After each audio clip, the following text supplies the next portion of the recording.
Good morning, YouTubers. This is not a video about my Allis-Chalmers 5050. This is about a countyline carryall.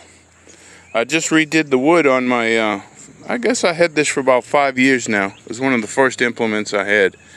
But quick tip, I basically had a plywood box on the back of this, and as probably a lot of you have come to find out, if you got the countyline, or even any number of carryalls, you can see if we line up,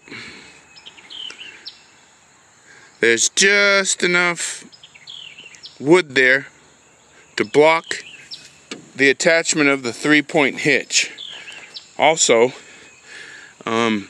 this section here, you can actually box that all in. That's not a problem so much, although it is easier to hook up your 3-point hitch without, if you have a little more clearance there, then you can have, if your pin's longer or shorter and you got to unscrew it, you got a little more leeway.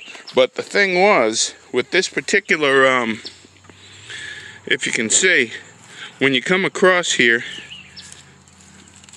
it hits that, hits the 3-point hitch where you're trying to get it on the pins, and you'll see a lot of fellas will cut this whole section away. If they build a big box out here, they'll cut a couple of holes in it so that these arms can attach to the pin.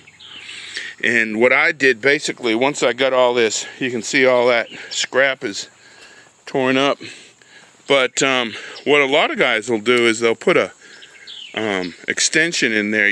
I think this was the piece that was actually in there, to hold the box away from the frame so that these arms would fit on.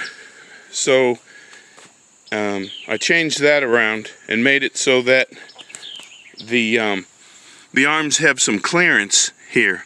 You can see the bar, the cross piece, is a little lower. I just used the lower holes on the carryall so that those arms would go on much easier.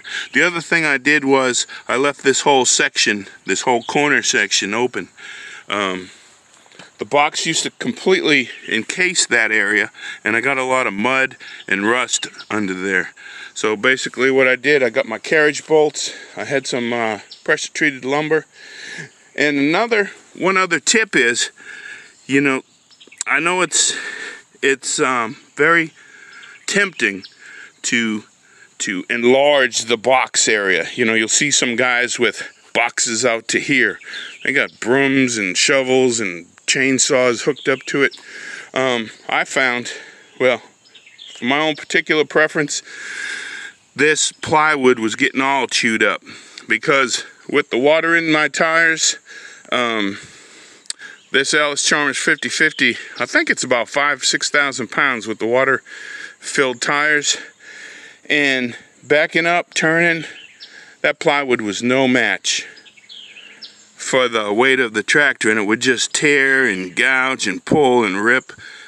So basically what I did was I trimmed these pressure treated timbers to the same dimension, and yeah, you lose a little bit of space, but I think you're gonna be happy that you're not gonna tear up your wood so much. It's not gonna rip out and destroy your hard work.